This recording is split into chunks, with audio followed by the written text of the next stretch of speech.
So they are pretty simple. They're gonna roll their.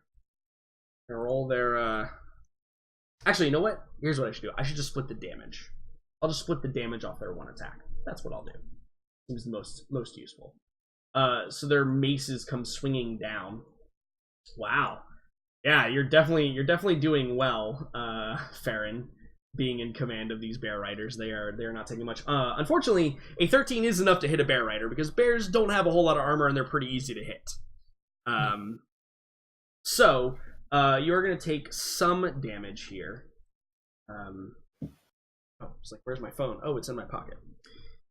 Because I don't do mental math on stream because I'm not dumb. I use a calculator.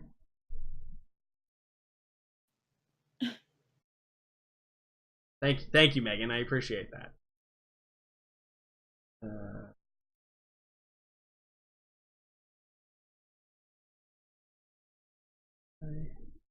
And the bears all have a decent amount of health.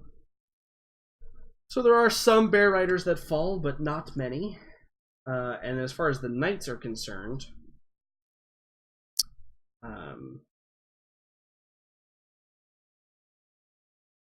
they are even in probably better shape than them, only losing basically the equivalent of 2 units off of their total. So not tremendous amount of damage. They've kind of been rocked by the ferocity of the charge from the bear riders and the knights combined, which is great for you guys. So riding into battle along the flank of these enemies, Noct and Kree, you come charging in, finally making it there. Now, your original unit was kind of a hodgepodge of basically what was available at the time. So they will contribute in some way. In fact, I'll get a marker for them. But they're not as effective as like a full fighting unit of something would happen. I'll just really fine. They were a rescue unit. Right, exactly. They're not really designed for the fighting that you're bringing them into now, but yeah, you'll be fine. So as Noct charges in, he can take an action now. Now I do also have to ask: are there horns blowing? Like, are you signaling the charge? Like, what does it look like when you and Noct and this hodgepodge of mounted warriors and lizardmen and knights come barreling into the fight? I mean, as we have seen before, Noct's rather obnoxiously loud roar and the scream of charge as we barrel down the roadways. Yeah, and so you just surge upon the enemy, and go ahead and make a roll for Noct, or make an action, whatever he wants to do. Yeah, he's just gonna barrel straight into the enemy line. Yeah, as start you do. Tossing people up. That's a lot of damage.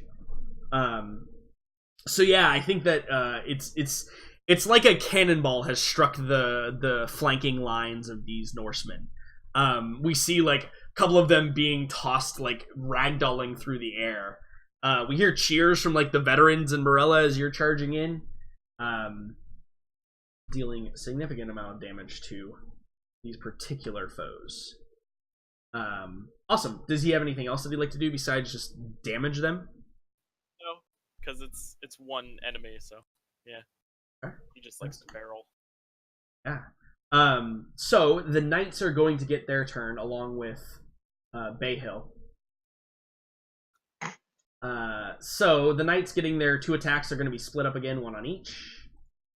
Ooh, there we go. There's some damage. So yeah, these guys are kind of being crushed a little bit.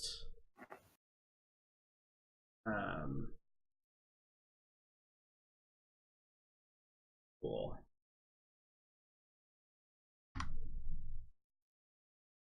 Yeah, the battle seems to be in the favor of the party for now, certainly. Bringing us around to Kree's turn as the enemy continues to be pushed back by the brutal onslaught. So as Noct charges in, I'm going to pull out an arrow from my quiver and fire a barrage.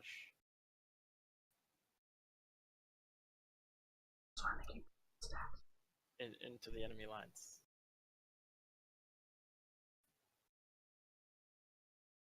Okay, bailed.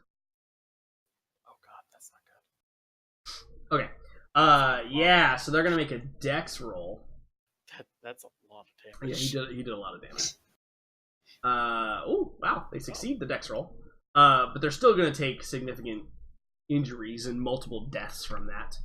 Because they're too kind of like tightly packed into not. But a lot of them, having overcome their initial fear of the charge, are now kind of like leaping out of the way and being able to like give you the space. So it's not as effective as you would wanted it to be, but it was still pretty effective. Anything else you'd like to do there, Creek? No, that is my action on the charge. Right. Sorry, for some reason I thought I missed Farron's turn, but then I remembered he rolled 3 ones. So next up is I actually did forget, and then it was funny when I said it, so I apologize. Oh, I made myself sad. Exactly. So they're gonna come down with their maces on all the enemies they can possibly reach. Doing slightly better than their opponents. Unfortunately, they don't do full damage to the knights or the veterans because they have decent armor. But there's still quite a few of them. And being surrounded like this, they can kind of their numbers. The advantage of being so large but having to be funneled in. But then when they're surrounded like this, they can kind of spread out a little bit more. So they're a little bit more effective. No, you're not getting let out again. Stop. Yeah, you didn't like that, did you? Sorry.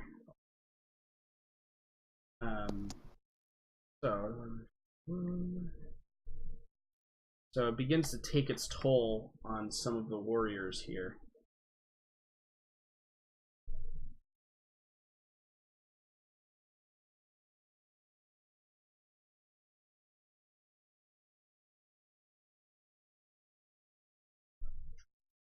They have, what was it?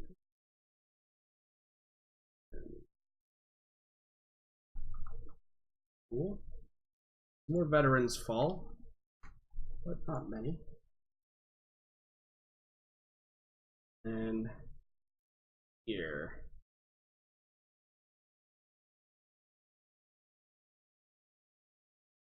Cool. So, some veterans fall and some knights fall, but overall they've taken more damage. Morella is simply going to do Morella-like things.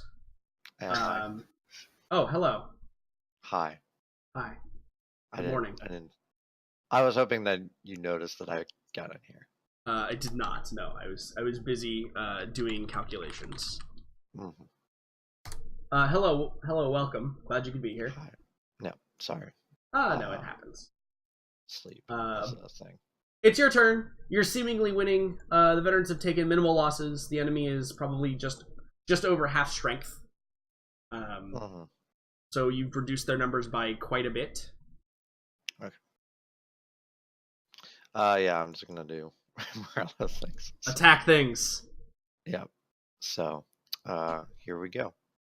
Pout. And pout. There you go. Nice. Those seem very Morella-like things to do. So. Excellent. Slaying multiples of these enraged Norsemen at this point. Bringing it full circle around to the Bear Riders, Farron. What is your command for them? Is it simply to continue mauling, or is there some other objective you have in mind?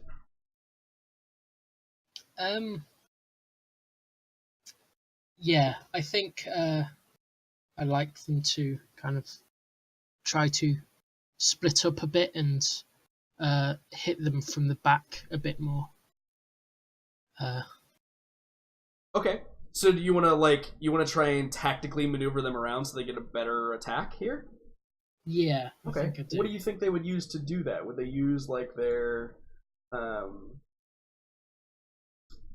would they use their weight, athletic wise, to just forcefully gain a better position? They're pretty good at that. They have a +4. Would they maybe they could use their perception to somehow determine some other weakness in the enemies? Yeah, I think I just order a breakthrough charge. Yeah. With brute force to Cool. surround them better. Yeah, so I'll roll an athletics check, and I would think on a 15+, let's say. I'll roll a contested. How's that? Yeah, sure. But the enemy gets disadvantage because the bears are large creatures. I roll a contested check, and if they win, you can have advantage on the attacks for this round. How's that sound? That sounds brilliant. Oh boy. Okay, so the bears roll a 5. Good. It's a good start. Farron, you are cursed. Amazing. Bears. That's okay. The guards roll a 2 because they had disadvantage. Holy. Wow. Wow. You've actually Battle of the infected Weaklings. the GM. That's Wow. impressive. Everyone stay away from Farron. He might get me accidentally.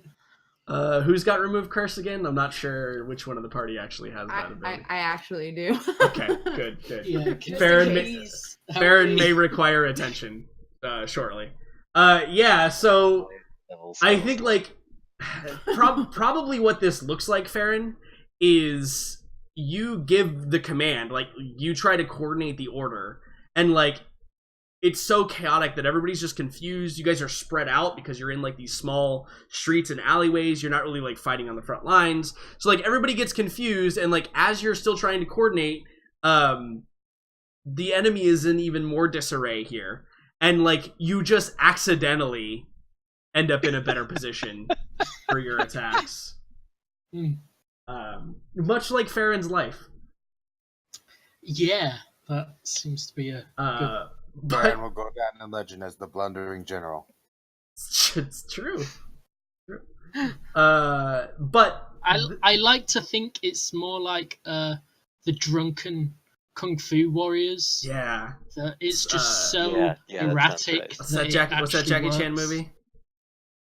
Way at the Legend of the Drunken Beast. Master. Is that literally what the name of it? Yeah, there you go. Way of the Drunken Master. Yep.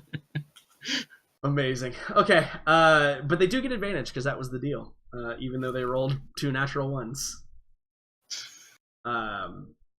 So nicely done there.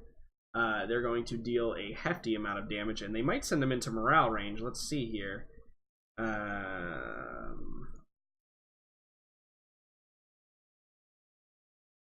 Oh yeah, I think that's definitely going to send them into morale range. Yep, cool. So on their next turn, they'll have to start making morale checks. But these Norsemen have an interesting thing that happens if something triggers on that. So that's great. We'll see if that enacts. Farron, it comes around to you. Somehow your bear riders have done accidentally what they were supposed to. So, can I see that they're starting to look a bit hesitant and? You know what? Let me roll it, and I'll tell you exactly what they look like. Hold on. Okay. And then. Okay. So faced with overwhelming odds, the Norsemen appear to be entering some sort of frenzied rage. Having failed both their morale and their wisdom check. And I think the drum beat that started off this whole fight begins to beat at a rapid pace, and you can tell that they're fighting with ferocity that they didn't seem to have before, almost as if they were fighting with no regard for their own lives. Huh. But you can tell their numbers are like reduced below half of what they were. Sure. It seems like their fight or flight is broken on fight in this exact moment. Yeah. So now that we've managed to gain a better position, I think I'm just going to try and nuke them and cool them off, as it were. Yeah. Oh, wow. Excellent. So let's roll a dex check, and it doesn't matter if it passes or not, it's still going to do a hell of a lot of damage to them. Mm-hmm. So they do pass, so most of them, like, they're running around kind of erratically, so it's hard to, like, get all of them in the range, I think is probably what's happening here. That's fine. But you still do a hell of a lot of damage, because it's still half damage, right? If they fail. Jeez, that's a lot of damage on that spell. Good Lord Almighty. So, yeah, you take out like an entire couple of squads of them with that for sure. And they just fall to they just die. As these, I think you've described this before, right? It's just like giant ice boulders that are raining down upon them. Yeah. Yeah. You kill a bunch of them. But yeah, they're still fighting with that kind of frenzy until the end of their turn. Well, we'll see if that changes. All right. What else? Yeah, I think I then give a rousing shout to the rest of the bear riders, saying, "We've almost done them in," as I give them bardic inspiration. Yeah. Take some bardic inspiration there. Cool. All right. Aelin Ashriver, it's your turn. I mean, I think Aelin's just gonna continue to bolster the ranks. Yeah. Everybody gets all that. Ooh, 17. Yeah, that's gonna do some good. Certainly, I think you've gotten a couple of the bears and bear riders and a couple of the knights that were like supporting each other. You've gotten them back in the fight. A couple of the veterans as well. It's 18 because you have Beacon of Hope up. Oh, correct. But that's concentration, so that goes away when I do this, or not, because it's a. No, this is instant. Yeah. No. Beacon of Hope is concentration. Yeah. Right, but everybody gets healed the maximum amount they possibly could be, right? Correct. Part and of then Beacon I of guess Hope. that goes away. No. What? Concentration remains so long as you maintain the concentration. So Yeah, as long as you don't cast another spell that has concentration. Yep. Okay, cool. Then Yeah, so everybody gets, so it's 18. Okay, that's even better. Yeah. So. Yep. You done good. Why are you trying to take it away from yourself? I mean, it's literally all this character's built to do, so I better do good at that. That and become the future Empress. oh, and that too. But Cool, yeah. You've brought in the knights and veterans. Like, there's only probably a couple of wounded or casualties from them now. You've been on the back lines, just healing people away, just gathering them all up into this like group, and then just casting the mass healing word, right? And then they all just go running back into the fight. and then giving a pat on the head, and then pushing them back into the Exactly. Yeah. Cool. Yeah, I think he earning some respect from them. They usually don't have like a healer during these types of situations. I think most of the healing in this universe is done after everybody's been killed or maimed. Having one actively there is certainly helping keep the tide of battle in your favor. So Morella, it is the veterans' turn, and you as the commander of the veterans get to control them. Obviously, they are really good at hacking and slashing. But they can also do anything else you might have wanted to do to them, and I'm going to get rid of their one. Well, obviously, hack and slash is the mentality of these veterans, so they're just going to slaughter. Yeah. I'm going to slaughter some things. Let's see here. Or attempt to. Oh, no, they do some decent slaughtering, I would say. Okay. Decent slaughtering. Because there are a few more of them in the fight now that weren't there previously. You missed it when they absolutely wrecked everyone's shit. They did wreck everyone's shit. And you said, is that? No, not quite. So these ones they're on the point of breaking, but they haven't quite broken just yet. They're on the cusp of it, but still need that extra little push over the edge to bring them into the realm in which they might do crazy, absurd things. So to take a moment away from the battle, we flash back inside, where we see Jericho and Hannibal still sneaking around invisible. You hear Hannibal munch on some chips. While invisible. Where did you even get? You realize we're trying to be stealthy right now. You realize I'm hungry right now. So, if you can just hold off for maybe 30 seconds while we slip around to the other side of this balcony. There's What? someone else in here other than this one singular, well, villain. Yeah. You're right. Hannibal says to choose on more chips. Anyways, yeah. Yeah, so Jericho will lead the way back around the side of the balcony. Mm-hmm. Yeah, absolutely. So when the group of you get out, you see that the necromancer Marin is moving around, and you see he walks over here, and he kind of like he kneels down and kind of like wipes his fingers across the ground and kind of rubs them together, almost as he's like inspecting dirt or dust or something, or like checking for dust. And you see him kind of nod, and he moves over here to a point right here, and he does the same thing and kind of tests it, and you can see he like holds it up to his face. Both of you roll me a perception check, because Jericho, he looks a little bit different than he did before when you last saw him. I'm already really good at this, but I'm going to burn inspiration anyway. Yeah. That's a good inspiration, for sure. My God. I might take the cake for best inspiration ever. So, Jericho and Hannibal, you get most of this as well. But Jericho, you realize that before, when I described him when you guys first entered, his hood was down and his skin was kind of wrinkled to the point of cracking. I think that now you're in a little bit of a closer proximity, and you can see that his skin actually is cracked. Like, it almost seems like there are these lines that go through it that kind of almost look like incisions kind of across his face, but it's clearly almost like from being dry and brittle.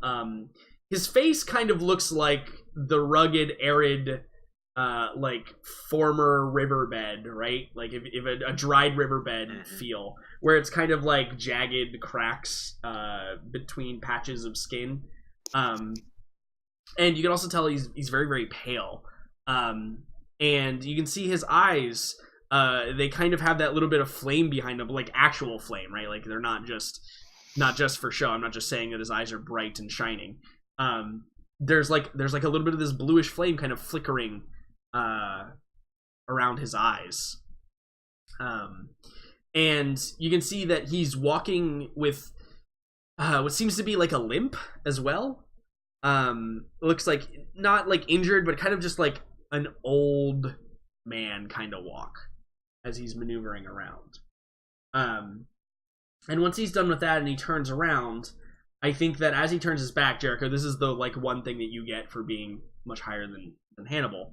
The one thing that you see is as he turns to move, and his robes kind of flow over the ground, you see that behind him is this small kind of stream of like dust or particles or flakes that appear to be like kind of coming from underneath his robes. It's definitely unique. And they kind of shimmer in like the dull, because this whole area is kind of glowing a little bit with the book. They're kind of shimmering as they kind of like rustle around and blow, and like, you know, as the robes swish over them. And he kind of limps back to the book as you guys arrive out there and witness that. Yeah, Jericho will pass that on to Hannibal and say, so, one doctor to another, can you think of anything that would actually be causing a person to disintegrate like that? Just like off the... What I know of undead beings eventually decompose. I mean, yeah, if Hannibal believes that is true, then I would say that you would know it. Is that a possible ability, though? Like, from what Hannibal has read and Yeah, studied? like, just because you're undead doesn't mean the decomposing cycle stops. Okay, so yeah, I would say he could be just decomposing.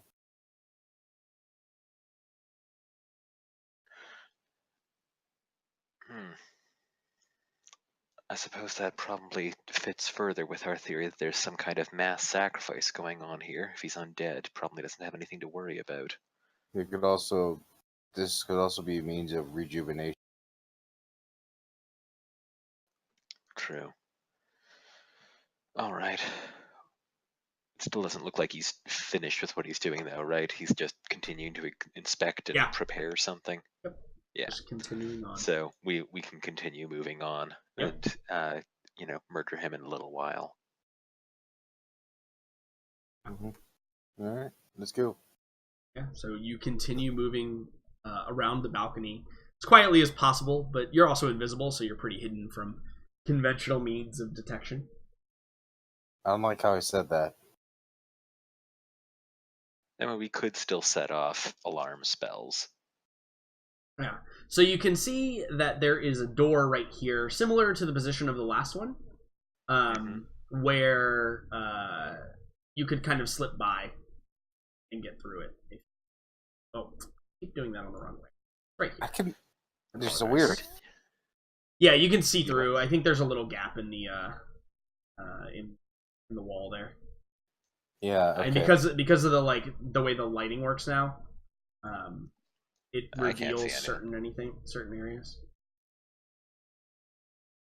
So anyway, yeah, let's slip through. So yeah, you slip in through this door. Oh shit! So a couple things you notice kind of right away as you come in through here.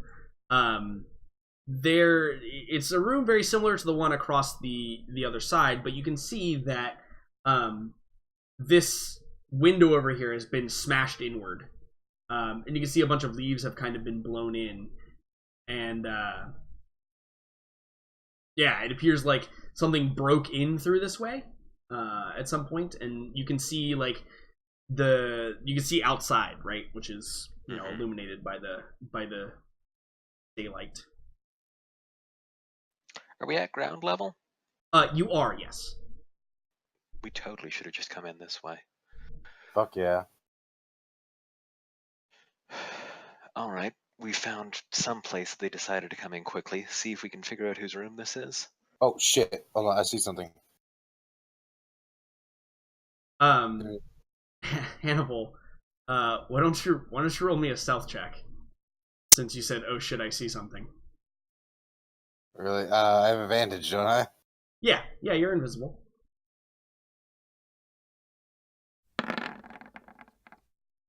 Yeah, didn't need it. 18.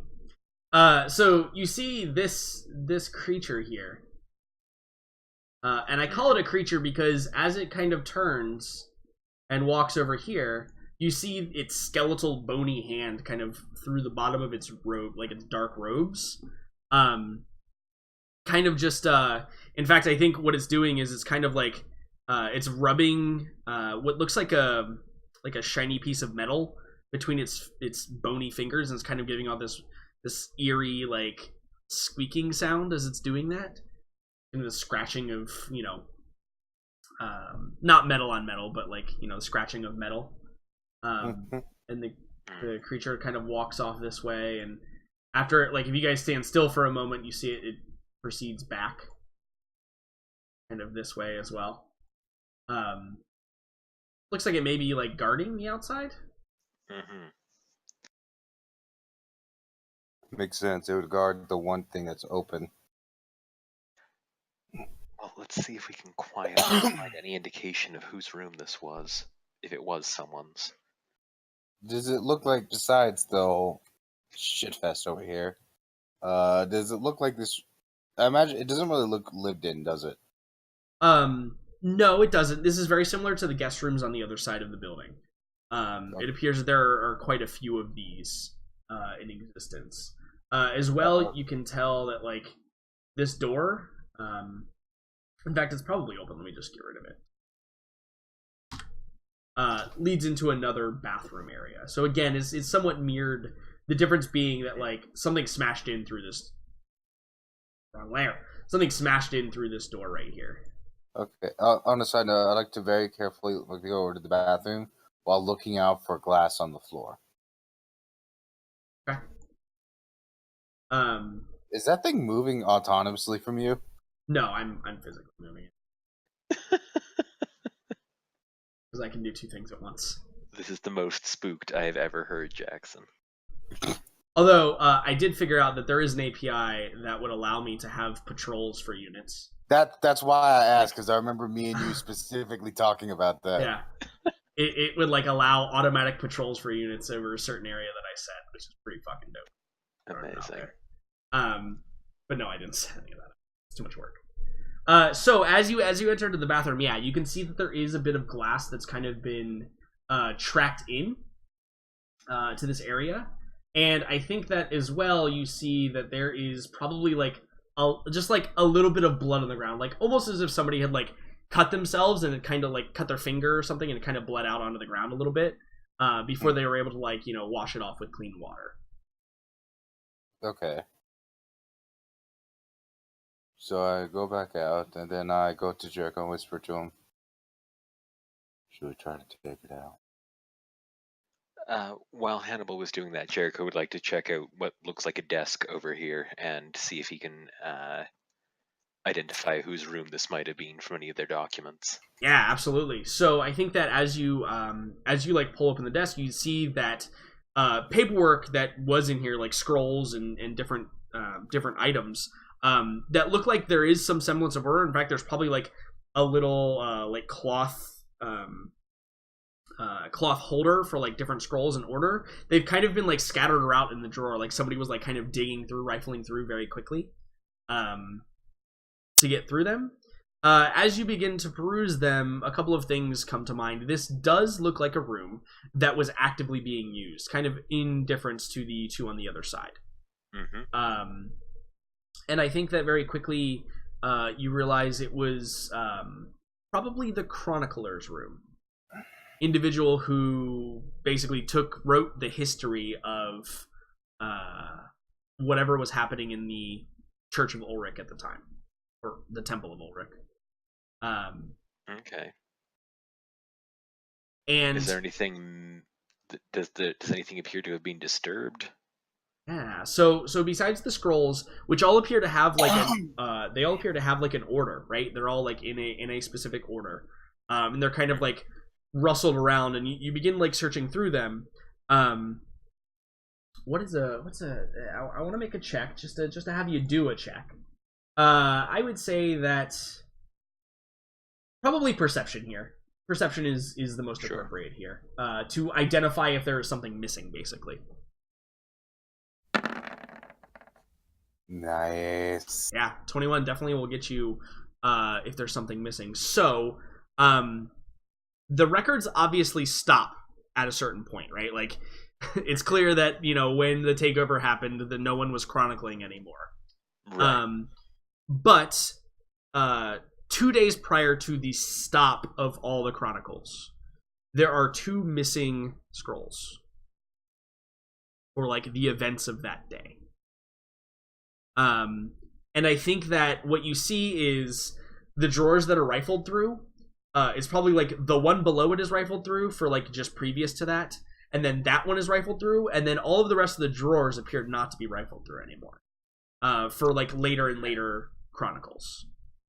And I can't tell anything about those scrolls except it was presumably just events of that day, or yeah. So if you do the thing where you slide the wax seal off and you read some of them, essentially a lot of what the chronicler details is the ability to, or the different prayers that are recited, the different sermons that are spoken, the different visitors that are had in the temple. Another thing is different requests as well. So religion in this universe, right, is almost, if not more powerful than the actual government entities in this universe. So they also act as ruling powers. So this being the Church of Ulrich and the primary Church of Ulrich in all of the Empire, probably heard a lot of cases against and for, and probably had some sort of judiciary power over how things were handled. So a lot of disturbances or people reporting oddities to be taken care of, and et cetera, et cetera. In an alternate timeline, if you guys were looking for a job, going and seeing what was available at the churches would be a good idea, because they might have things that need to be looked into. Right, Chanter's board. Basically. Okay. Yeah. Okay, so that's the type of thing that would be missing, but obviously I have no idea what specifically would be on those missing scrolls. Right, I just know someone took those scrolls. Exactly, someone specifically wanted those and to get them out of here. And I think it's very obvious as well that this glass that's been smashed in has happened somewhat recently. Not a whole lot of people that have been moving in and out of this room have tracked it a whole lot of places. Mm-hmm.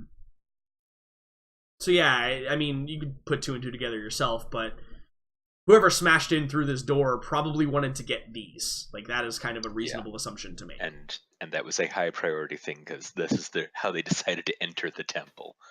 Right, and obviously they didn't come in through the main doors, right? They didn't just walk in here. Which they could easily do now. So this is probably one of the very first things that they did during their takeover. Mm-hmm.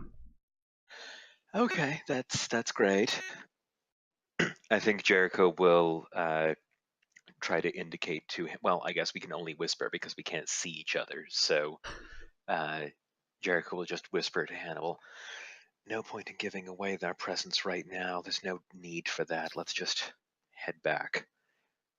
Speaking of which, I'll tell you when we get out, but there is one thing I found strange. Just one. Yeah. Excellent. Yeah, so we're gonna head back out. Mm-hmm. Yeah, so real quickly though, as you do, you turn to head back towards the door, and this creature that's been patrolling, it pauses, and it turns and looks out, and you can see it kind of shuffles around a little bit, and you see it grabs the inside collar of the robe and kind of peels it down over its bony arm, and you can see just its skeletal figure, and then it peels the other arm down and kind of peels the robe to its waist, and you can see it's wearing a tunic underneath, but it's kind of got gold inlay down the back in a pattern that you could attempt to identify if you want to roll a history check. I shall do that.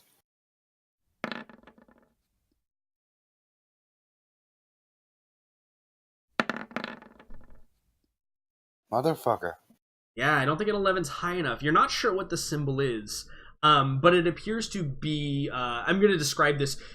You as characters probably don't know, but just so you can have a description of what it looks like, I'm telling you this.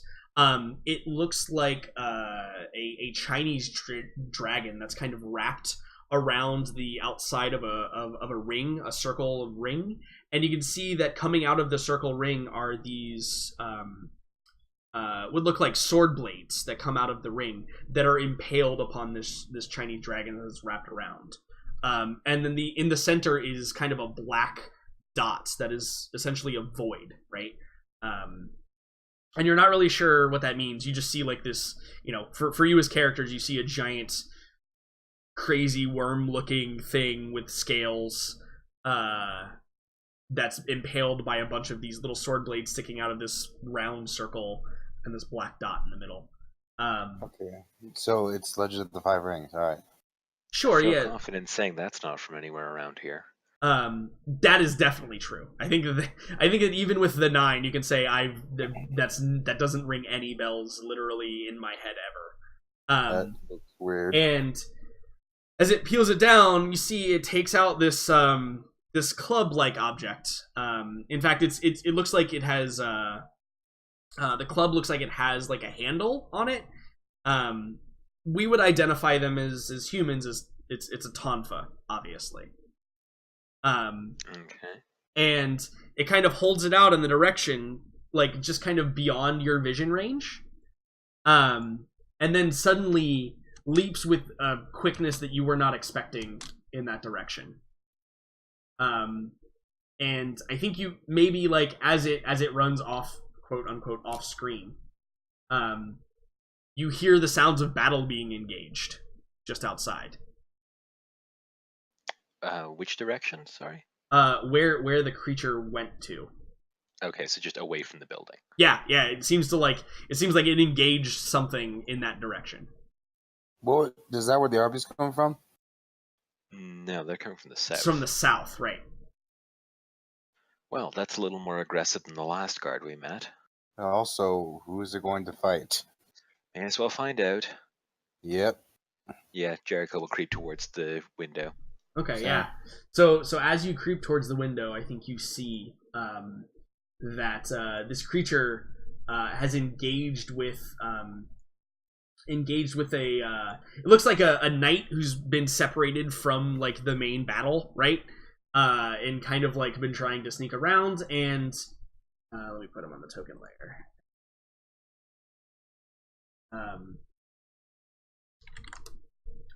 And the knight himself is using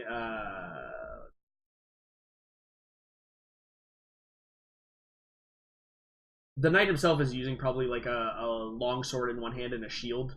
It is bedecked in the plate armor that you would expect a heavily armored individual to be wielding.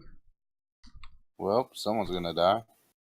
Yeah, and they're kind of having like a duel outside.